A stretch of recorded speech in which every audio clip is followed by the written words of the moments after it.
Hello and welcome back to CAIRNcast. This is episode 4 and I'm Robbie. You'll notice today I'm on my own.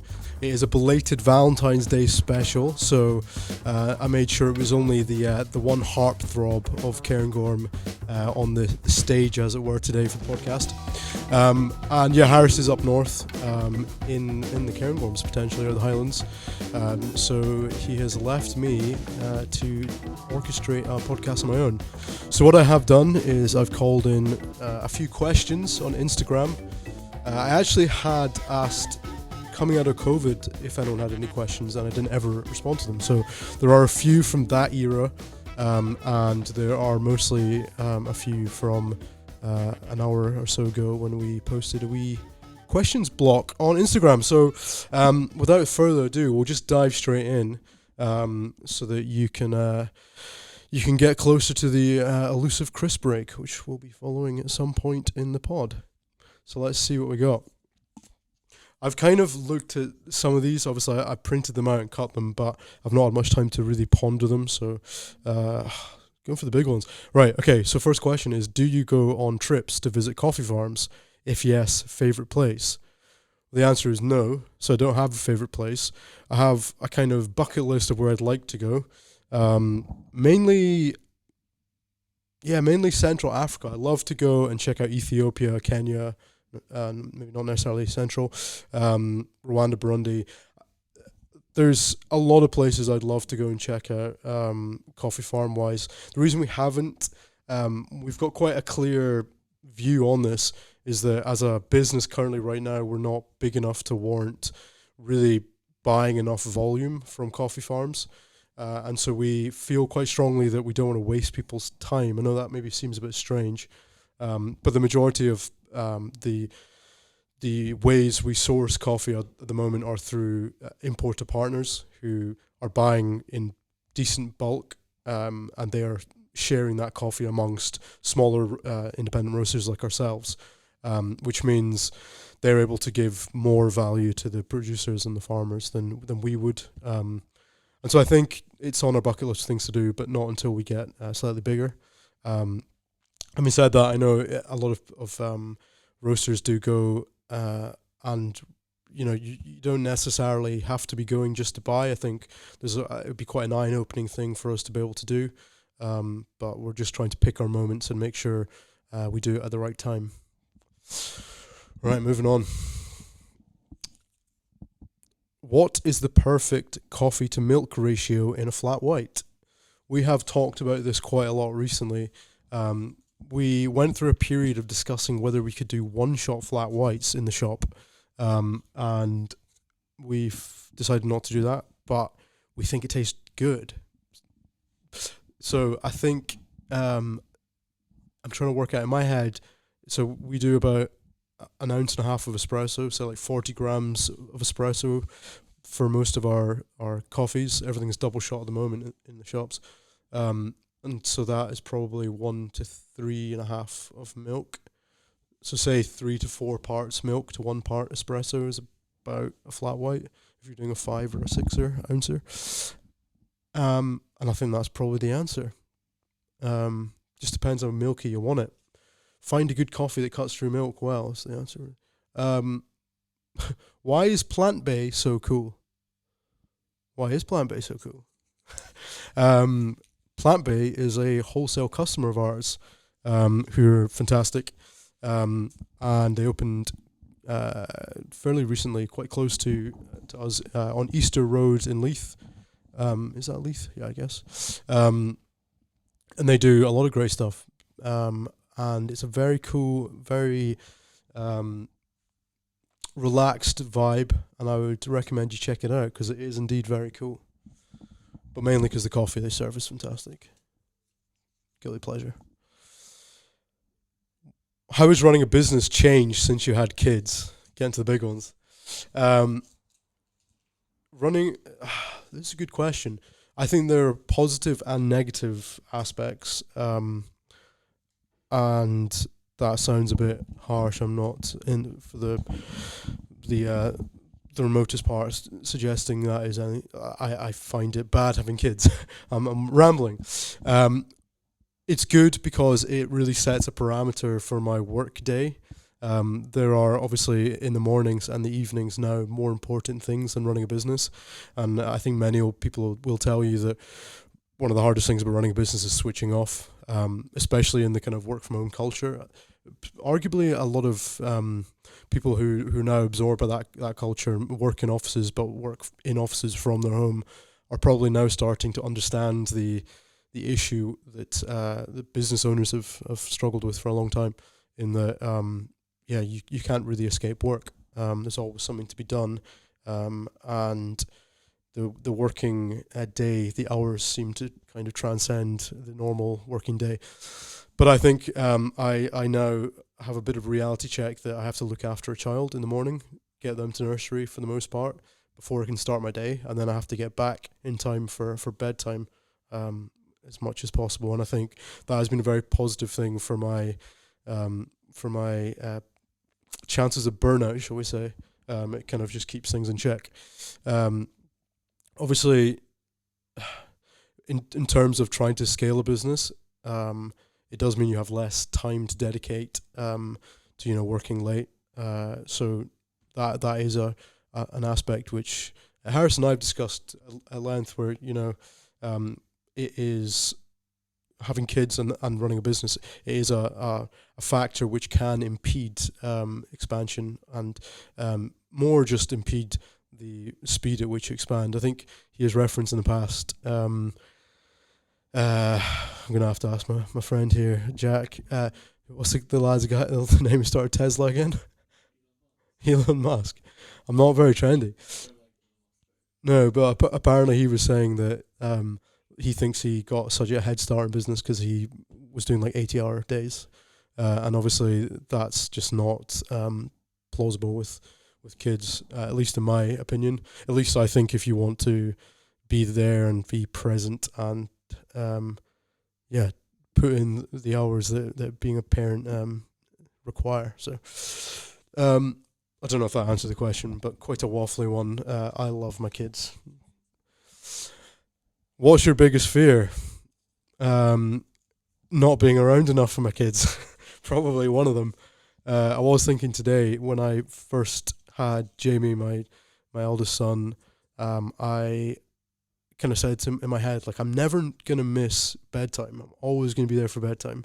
And the reality has sunk in that it's not always possible. Apart from that, my biggest fear is spiders. I have an arachnophobia of spiders. I am terrified.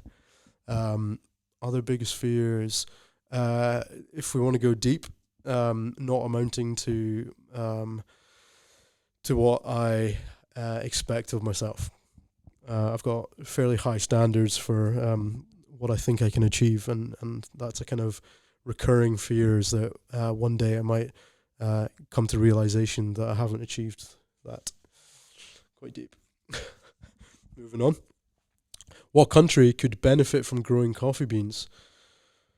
Well, I guess the answer to that is probably every country. I was chatting to Matt at Langdon recently, one of our coffee importers, who was talking to me about Uganda and how he'd gone over there to cup coffees in Uganda to pick which farms they wanted to represent. And the actual QC session, the green buying session, was located in the British Embassy and was attended, I think, by some pretty serious characters. And I think that was a kind of reminder to me, and I think to him, how important to the economy in these countries that coffee is grown. Coffee is obviously it can be the biggest export in some of the larger producing origins, and I think we can't understate how important to the global economy coffee really is. So in some of the newer regions, I think it will become extremely important, and I think a lot of them are going pretty fast in terms of their increase in quality. So I think they're skipping ahead a few generations, I would say, which is great. Next question: what are the costs associated with opening and running a coffee spot? We kind of answered this question before in episode 2. I think it was 2.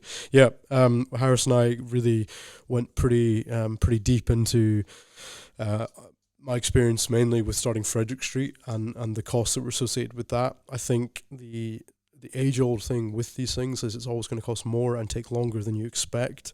So I think you should always just make sure you've got a decent amount of cash flow at your disposal if you are going to go down the route of running a coffee spot. It can be, I think, something we didn't really touch on in that, which got kind of missed in the doom and gloom of how hard it can be, is how rewarding it can be. And I think even though there are a lot of costs associated with it, it is very rewarding, and I would highly recommend it. In terms of the continual running, I would say, as a brief outline, put 25% down for staff plus, and 20% to the VAT man, and a decent wedge depending where you want to go and rent, and be a defeatist when you're doing your business plan, because it does take a bit of time. But if you want to any advice, we're pretty open books. We're happy to try and help out wherever we can. Okay, next question. If Cairngorm could take over one coffee shop in the world, what would it be? So that is a very good question.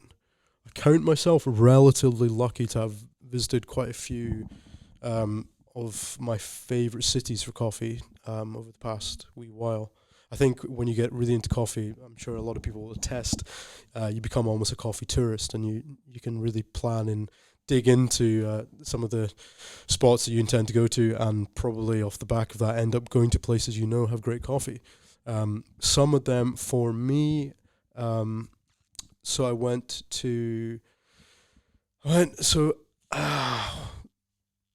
Say Coffee, I think in Brooklyn is one of them. I think it was a really cool. I'd never actually been to Brooklyn, and it was just a really cool vibe. It's a converted garage. You go in, super minimal. Like we're talking cement floors, bare wood, furniture, and houseplants. Pretty cool. And then at the back, a glass wall with the roaster in there. And it just had a cool vibe. It'd be a dream to own a place in the east coast of America. So I think I would say Coffee in there. Yeah, I'll just leave it at that. Say what?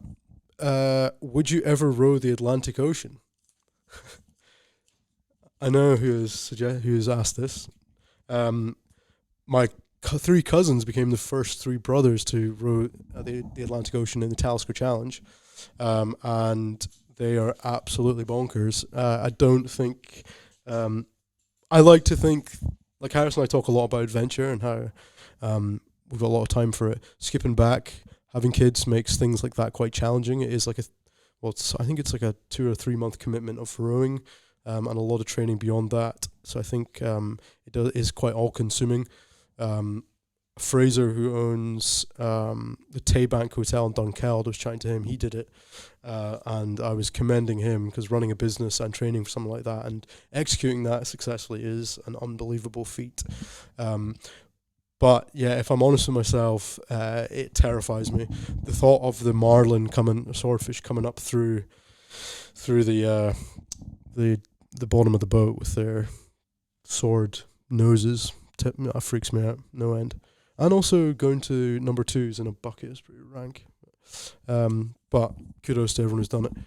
Do you think you'll still run Cairngorm when you're 60? No, that is a very good question. I'm going back to my earlier comment about my biggest fear being that I won't amount to what the standards I hold for myself. The standards I hold for myself currently are to be in a far better position than I'm in now. That sounds really backwards, but I feel extremely fortunate in the position I'm in currently. But I'm only 33, so that's almost double my life away. So hopefully I will have evolved into other things. But if I am still running Cairngorm, I will be delighted. I have a lot of fun and really enjoy it. And I probably should say I would still love to own Cairngorm. I think I would just like to have seen it continually grow. I think organic growth within that time would hopefully mean it's evolved into something which I can be extremely proud of. Biggest regret so far is the next question.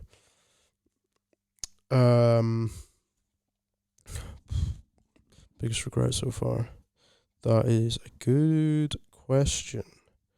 I would probably say a lot of my biggest regrets in business have been not having enough skill sets in management and leadership. I think everyone can start a business, and a lot of people do start coffee shops without any real understanding of what it takes in terms of you're asking members of the community to give up years of their life to contribute to your business. And it's very important that is repaid.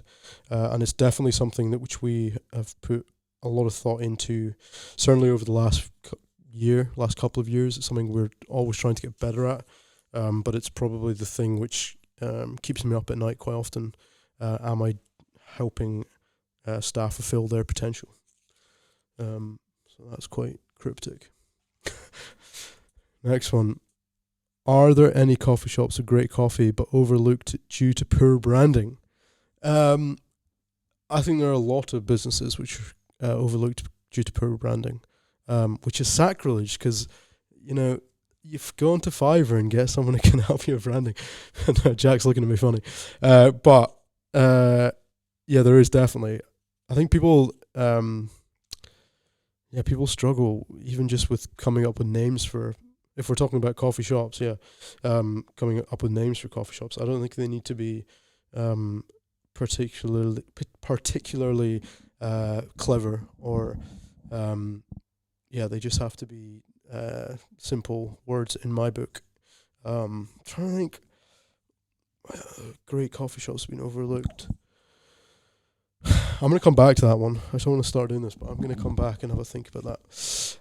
Because I'm sure there will be. I don't want to forget. Question, why am I such a horrible person before I have coffee? Not directed at me, thank God. I think that's directed at them or directed... Anyway, why am I a horrible person before I have coffee? In a general sense, mate, coffee, you need that stuff in the morning. No, there ain't nobody getting up in the morning and apart from Jack and feeling good without a coffee. But I'm sure you're not a horrible person. I'm sometimes more horrible after I've had too much coffee, I would say. Is there a difference in coffee options between your shop locations? There is. It's something we've not struggled with, but has been a kind of contentious one for me, certainly. Having a brand which is very much a micro... It's not even a micro chain, but having 3 shops in one city, it feels kind of strange to have different coffee offerings in all of those places. When we opened our second shop at Melville, we were very keen to keep it very different to our first shop as a means of trying to to make sure that people understood that we were an independent business and we weren't just some kind of highly wealthy corporate chain who was opening shops left, right and centre. I don't know why we thought that. Opening a second shop doesn't really give that impression.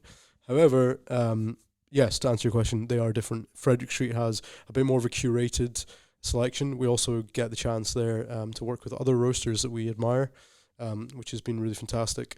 It's currently the only location which does pour-overs in it. The shots are also frozen. They're all done through an EK. There's a lot of differences there. Melville is a lot more high volume, so we opt more towards batch brew for a filter option, and we have our guilty pleasure on there as our kind of house as opposed to Frederick Street, which has 3 singles. on espresso. Bonnie and Wild again, it is similar to Melville, but it's slightly more streamlined. But those two aren't, I guess, too different. Yeah, we do try and just mix it up and have kind of different coffees in each one all the time. We actually try and empower the staff to place those orders and decide what they want to serve from our offerings. Who is the most famous person that you have served? I have an answer for that. Most famous or person that I was most excited about. On the latter end of that question, the person I was most excited about serving was Matthew Horn, Gavin of Gavin and Stacey, one of my favourite programmes. He came into Frederick Street, won Fringe. I've made coffee for J.K. Rowling, might get cancelled for saying that. I have... we've had Isla Fisher in Melville. We've had the actor from Scooby-Doo. Those are pretty cool. I'm sure the Scottish rugby team. I'm a massive rugby player. Not a massive rugby player. I'm a massive rugby fan. We've had the England rugby team in a couple of times, which is cool, and the Scotland one more frequently, which is always a real buzz for me. In contrast, that was obviously a double-ended one. Okay, it says in contrast, but let's just say, what is the most rewarding part of owning a coffee business? The most rewarding part of owning a coffee business is highly romantic. Since it's just off Valentine's Day, it's romantic in a sense that you get to sample green coffees before they're shipped often. Then you get to receive them months later. You get to profile them. You get to market them, you get to sell them, and then you get to go into your coffee shop, hopefully at the end of the day, and have a delicious beverage, which certainly our scale, our level, I'm very fortunate to have many touching points along that journey from sourcing green buying to being able to go in and enjoy it being made by our great baristas. So I think that's a very rewarding thing. Anytime I get to go in as well on a day off with kids or my wife and have a coffee and absorb or soak in an atmosphere which I've kind of contributed to is a really rewarding thing. What social media platform do you find most efficient in promoting coffee and why? Well, the answer to that is Instagram, but probably only because, well, not only, but certainly for us, it's the one we've dedicated the most consistent time to over a course of time. Facebook has died a wee bit for us. TikTok is on the rise, but Instagram we seem to enjoy tracking to see if that has an impact on our sales. Who is your favourite OG customer? I saw who this question came in from, so the answer is Richie. My favourite OG customer. So, what I will say on this is Richie wrote this question. Richie was an old regular who used to come into Frederick Street very often before he moved through to Glasgow, and he worked on the corner of Frederick Street, and he would come up, and the guys who worked in the boutique would come in regularly, and I think it's really important, or no, it's not important, but it's interesting for me that how much of a lasting impact regular customers have made on me and my time working in coffee.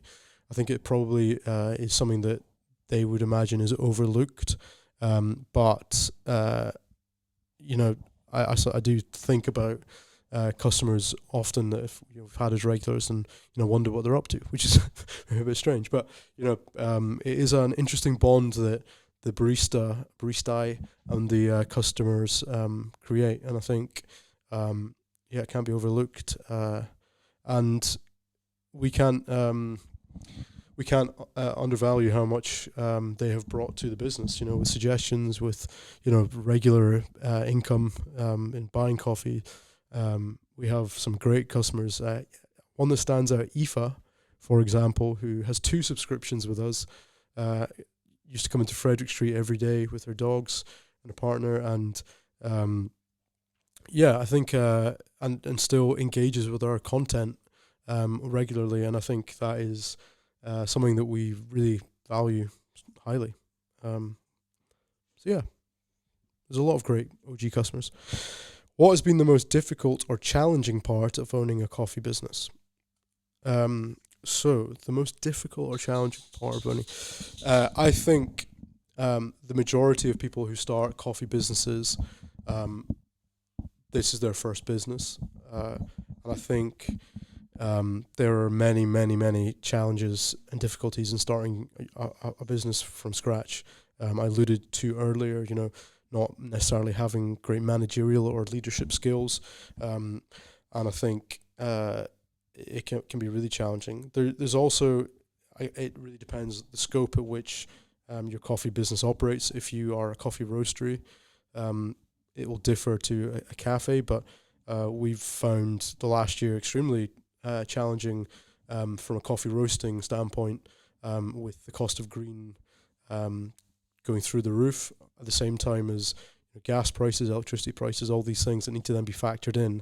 And the challenging thing there for us has been that over time, culturally, I think that people develop a cost in their mind of what coffee is worth, the same way in which you might do with a pint of milk or anything else of that nature. And I think it's been tough for us to feel like the prices have to go up to a point which feels not uncomfortable, but maybe we feel like it's not going to necessarily be recognised that it has that value. So that's a very small part of the challenges, but there are obviously many daily struggles.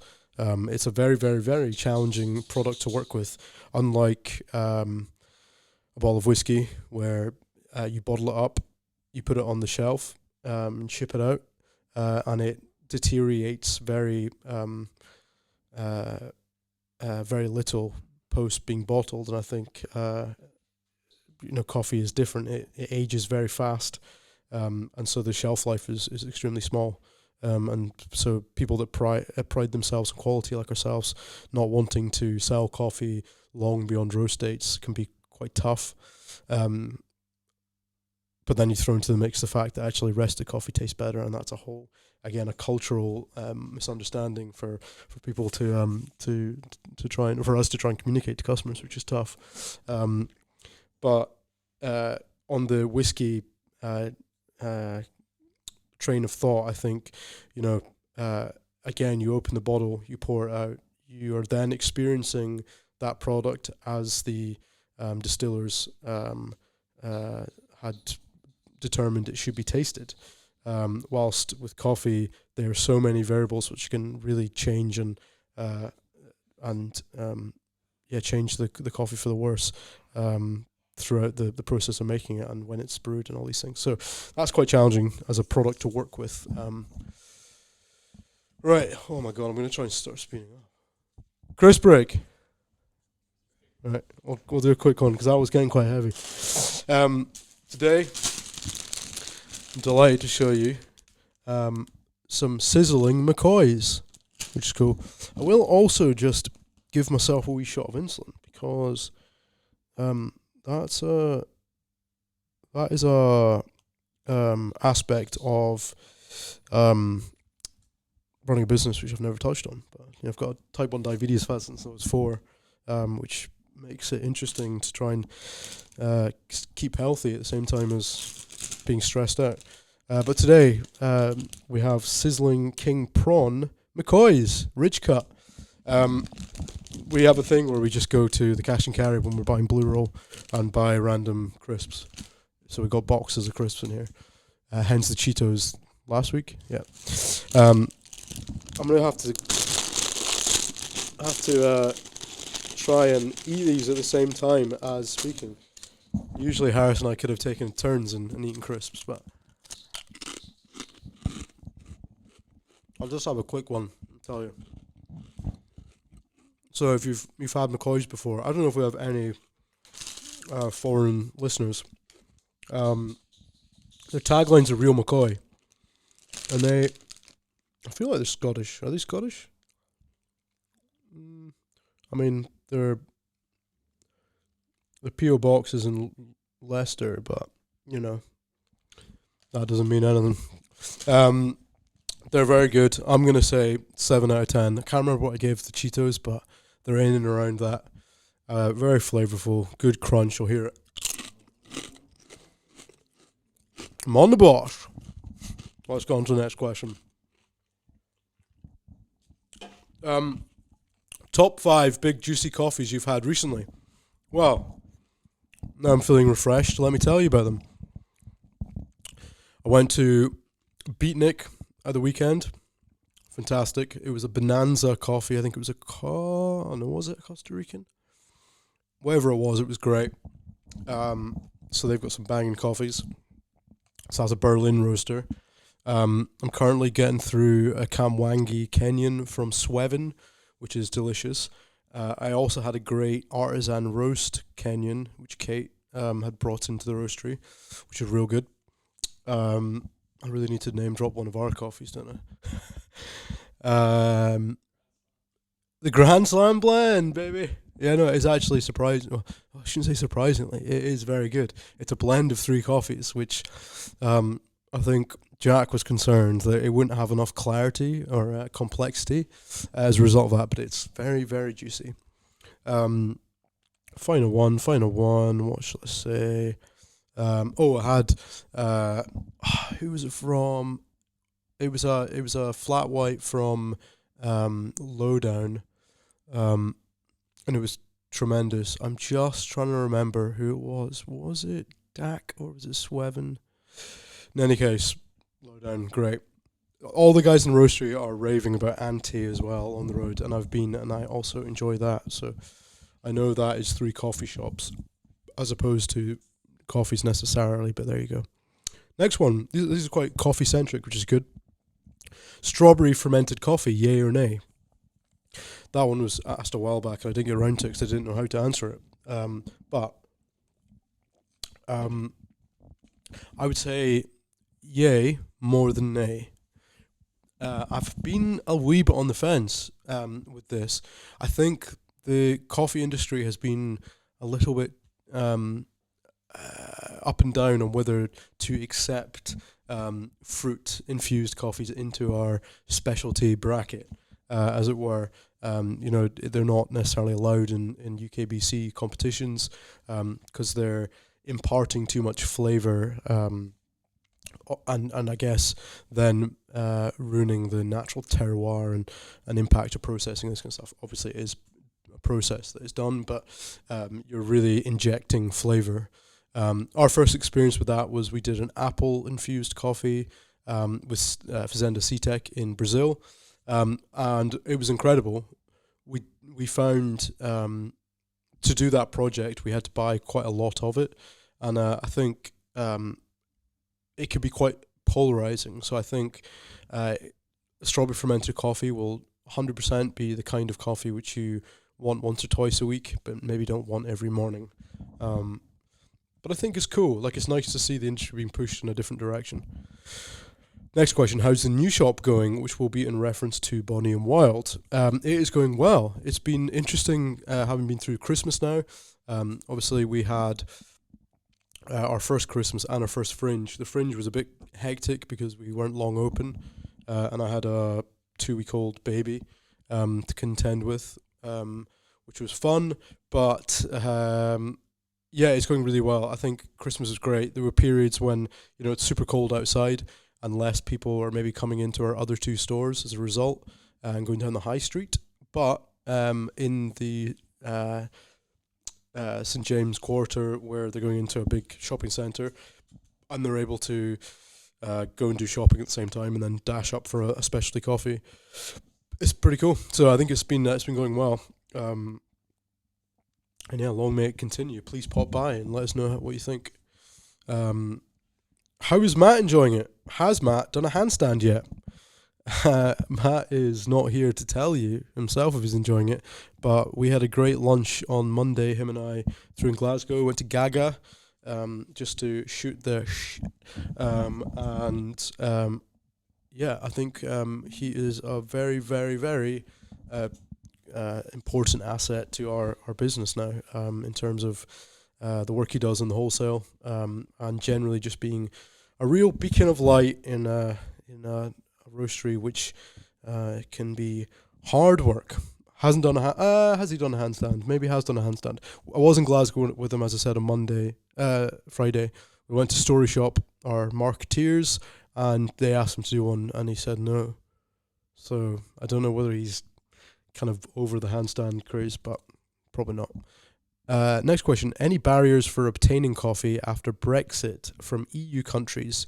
Example, Coffee Collective. I can answer this only from conversations I've had with other cafes who are importing. I know Paul buys a lot of coffee from the EU, and has not necessarily found it easy. I know Beanick were saying the same thing. It's more a case of delays more than anything. We've experienced it. We actually ended up cutting our option to send coffee to the EU, which is something we really didn't want to do. But after Brexit, we had a few issues where coffee was being sent back. In one case, quite a lot of it, which obviously, as we were talking before about resting dates, it's not great if coffee is stuck in the Czech Republic for a month and then returned. So we've not had a huge amount of issues, but we've been quite closed off to buying anything from EU for a bit now, which is really sad. When we opened in Melville, it was a real driver for us to buy coffee from other places. We were buying a lot of our coffee from La Cabra, from Good Life in Finland. We were buying from the Barn, and I think it was definitely a part of what inspired us when we opened there. So hopefully we can find easier ways of getting that trade open. The next one, I just saw the word black sheep and got nervous. Are certain coffee shops, brackets black sheep, overhyped by branding rather than decent coffee? It depends. I don't know how hyped they are. I don't know how, if we're talking about black sheep and specifically, which shouldn't probably be publicly talking about.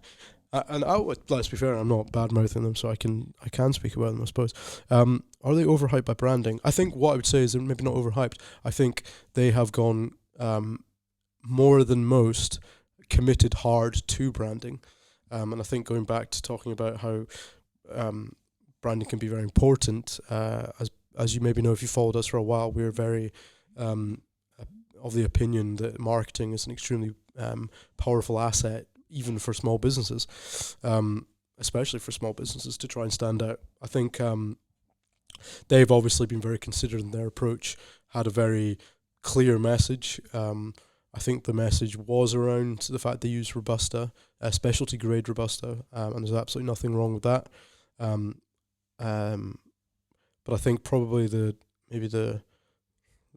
disdain in this, the way I'm perceiving this message is probably more around the fact they've scaled quite fast. So, yeah, I think are certain coffee shops overhyped by branding rather than decent coffee? Yeah, definitely. I'm sure. Yeah, there's a lot of places I expect to have incredible coffee and don't. And yeah, that it's a very wide market. I'm like, that's absolutely fine. People probably think have opinions on us about, they may have seen something on Instagram and then it's not been up to their standards. But yeah, I think it's sometimes the industry or the world we live in, it's almost, you don't want to be hyped too hard because there's only one way to go, isn't there? Why haven't you opened in Glasgow yet, says the next question, which is an interesting question because I actually was born in Glasgow. All my family are from Glasgow and lived in Glasgow for 5 years when I was a sprog. Then went to uni there-ish. Went to uni there, but lived in Glasgow in it, so basically the same thing. So. So I've spent many years living in Glasgow and would love to open a shop there when the time was right. I don't know. What do you guys think? Is there room for a Cairngorm in Glasgow? Maybe not. There's a very, very good scene there. Right. Oh, we've got 2 questions left. How are we doing time-wise? Is that good? Oh, good. Okay. Um, is it difficult to balance between caring for staff and having the best for your business? That is a very strong and interesting question. Is it difficult to balance between caring for your staff and having the best for your business? Um, it's an interesting question because it is, and I know the correct answer is the most important thing is caring for your staff. However, not having the best for your business doesn't necessarily give the best for your staff. So I would suggest that a lot of the decisions we make and a lot of the routes we try and drive the business down have the best interests of our workforce wrapped up in that. If we aren't making enough profit, then we can't raise wages, and do the fun stuff that we try and do, like yoga nights or staff parties or whatever else. It's definitely something that's at the forefront of our mind. I think we're keen to try and get the right balance where staff can build careers at Cairngorm, but we need to try and make sure the business is strong enough to support that, and I think it's a challenging one. But we'll always put the staff in the loop of any decisions we make. I think it's very important. As I alluded to before, people are giving up their time to dedicate to trying to make this business better. And I guess to some extent, Harris and I are employees of the business, essentially. We want to try and to think about the business as an entity which protects us all and keeps us all happy and healthy and well cared for. One more here, then I need to go back to this other one. But would Harris and Robi be more likely to become? It says WWE Tag Team Champions, but I'm more of a WWF era kind of guy, and I know the person that's asked this question will be as well. So I'm going to rephrase it. Would Harris and Robi would be more likely to become WWF Tag Team Champions, or strictly 100% WWF Tag Team Champions? No, definitely 100%, because and not many people know this, but Harris and I have done a fair bit of wrestling with each other, and that came out weird. What I mean was, when we were young, we used to set up wrestling rings at home. I remember one time in the garden with a hose that we put around some chairs in the corners, the turnstile. Had a great time. Another time, actually, I was even younger. I must have been 7, 8. Harris and I were pretending we were The Rock and Triple H or something in my parents' living room, and they had friends over. And I remember we were getting into it with the old scissor kicks and the people's elbow and all these things. And I went for a frog splash, and he put his knees up, and I landed on him and winded myself very badly. And I'm a couple of years younger than Harris, so I then ran through to my parents crying, saying that Harris had hurt me. But yeah, all of that practice means I think we'd be better at tag team champions rather than strictly come dancing champions. Let me just quickly, before we wrap up, look at... I think I'm more WWE and Harris more strictly. You see, walking a dance, you think you would do the salsa. Or the foxtrot. Right, I'm just checking to see if we've got any other questions before we wrap up. We've got a couple here. I'll do these quickly then. Okay, so the first one, Cafe Fika Coffee, which is a really cool cafe in Forest, I believe. I can't double check that, but I'm pretty sure. Which is near to where Harris and I are from, kind of in Murray. They've said challenges you face working in coffee and what you learn from them. I would say the challenges I have faced working in coffee and what I think with every industry, coffee not excluding, I think social media has made it extremely hard to uh, to to pump yourself up as I think there's always someone who's doing something better than you, someone who's got better latte art, someone who's smashed it at the UKBCs, and it's hard to not to feel competitive, I guess. So I think in most things it's the generation we live in. I think social media can be quite a bad thing when you're trying to measure your own success. So that's quite tough. I think apart from that, challenges, I just running a business is hard. In coffee specifically, we've in terms of buying coffee, we've estimated how much coffee we need to buy and ended up with far more than we can possibly sell, and that can be a pretty big mistake financially and quality wise, because obviously coffee ages when it's roasted, but also ages when it's green. So you don't want to have dank coffee. So thank you for that question. Another one, Kilted Coffee up in Aberdeen. What's been the biggest gamble you've taken in business? What's been the biggest gamble? It might be we've almost taken a few big gambles in the past couple of months with new units. So I would say we've swerved some gambles that we were working on, and I think in hindsight we were relatively glad we've gone in a different direction. That's again very cryptic, but in biggest gamble that I can talk about publicly, I mean, opening a second shop for me was a fairly big gamble. I wasn't sure if that was going to come off. A good one would be the Christmas advert, really. That came at a time when investing, for us is far more than we can afford in a marketing budget. Was a gamble. Has it paid off? You'll have to listen to our second episode of the pod, but or the first episode. But yeah, you gotta take gambles. I think I was chatting to Matt again at lunch on Friday, and was saying running a business is a game, isn't it? It's just you're trying to do different things and see if that works, if that doesn't work, and you're trying to make customers and the people within the business happy along the way.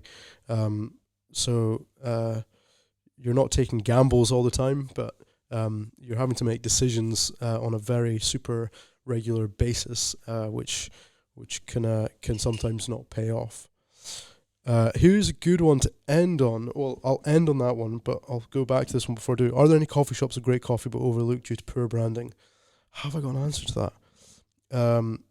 I think now this is not poor branding. Is it? No.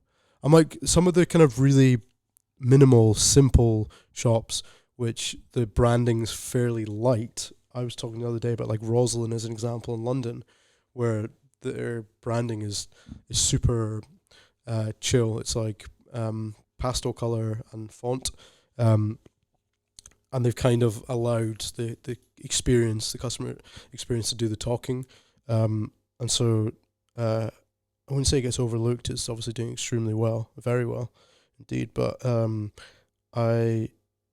they've maybe not gone too hard on the branding side. Well, maybe I'm being harsher. I'm like, it is very curated. Maybe I've completely missed the mark on this question, but it's a fantastic place. So I feel like, maybe they just don't need to go too heavy on branding. Where else would I say? I don't know. Let's just leave it at that, and let's go to the final question, which is, what is the ultimate goal for Cairngorm Coffee? Which is a huge clanger of a question to end on. The ultimate goal for Cairngorm Coffee, we set out, we made the decision end of 2021, we're like, we want to be the best roastery in Scotland. And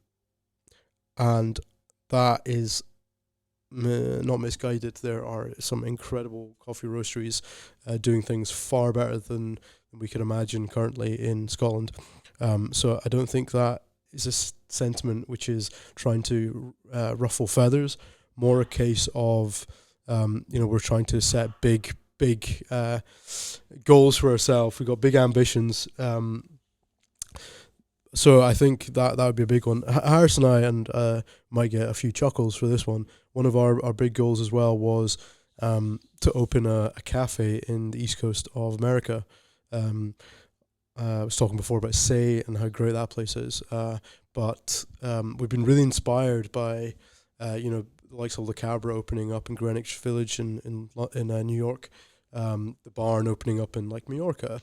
Some of these fantastic roasteries that we're massively inspired by. April opening in Seoul from Copenhagen, and it kind of just does make you think, oh, that's not impossible, which is a really healthy thing to see and a healthy kind of attitude, hopefully, for us to have. So one day, the ultimate goal would be to have our coffee on being served in Philly, being served in Boston, being served in New York. That's a big goal. So we've got to work pretty hard. I'm getting some funny faces from Jack here. We should probably get off this podcast and get to work. So thank you very much. That's been a bit of a different podcast this week. We will try and come back. We do have more things going to stand in the way of future podcast qualities. Our producer, podcast maverick, embroiderer of garments, Monday afternoon e-commerce wizard, Jack Macaulay is going off to Australia for 2 weeks on holiday, so fair play to him. And he's going to come back raring to go for more of this great content. In the meantime, Harris and I are going to continue doing Wednesday podcasts, and we will try and make it look as good as possible. It won't be quite as good. It'll hopefully sound as good because we own the microphones, so don't worry about that. Thank you so much for watching. Thank you so much for listening. It really does mean a lot to us if you do share. We're really enjoying seeing people listening to the podcast and watching along as well. So it means the world. It is very much in its infancy now, but hopefully we can continue to make content which is useful for listeners, insightful, but mainly gives us a platform to really analyze our own decision making in running a business and try and improve our platform. So thank you again, and we'll see you soon. Cheers.